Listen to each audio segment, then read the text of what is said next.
Perkuat layanan kesehatan, pemerintah Provinsi Papua Selatan menjalin kerjasama strategis dengan Kementerian Kesehatan dalam pengembangan jejaring layanan pengampuan penyakit prioritas. Kerjasama ini melibatkan Rumah Sakit Pengampu Nasional Regional dan Rumah Sakit Pemerintah Kabupaten Se-Papua Selatan.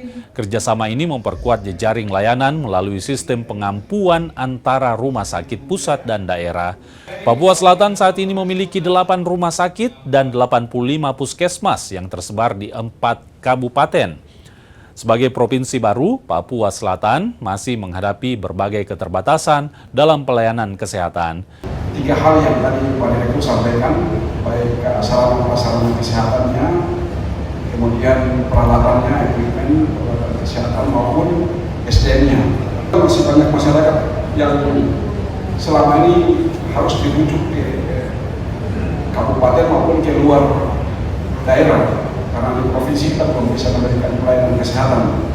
Oleh karena itu kita sangat bersyukur dengan adanya program ini akan sangat membantu peningkatan pelayanan kesehatan masyarakat di wilayah Provinsi Papua Selatan. Keterbatasan sarana prasarana, peralatan medis, dan sumber daya manusia hingga masyarakat harus dirujuk ke luar daerah untuk mendapatkan layanan kesehatan lanjutan.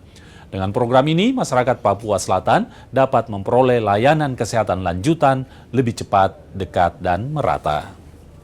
Apresiasi ya jajaran Provinsi Papua Selatan yang merespon dengan cepat, sehingga hari ini kita bisa melakukan penandatanganan MOU pengembangan jejaring layanan pengampuan penyakit prioritas di Papua.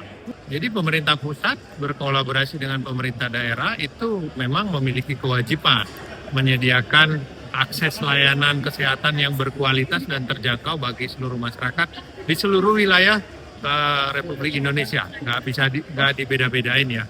Jadi semua nanti bisa mengakses layanan kesehatan yang berkualitas.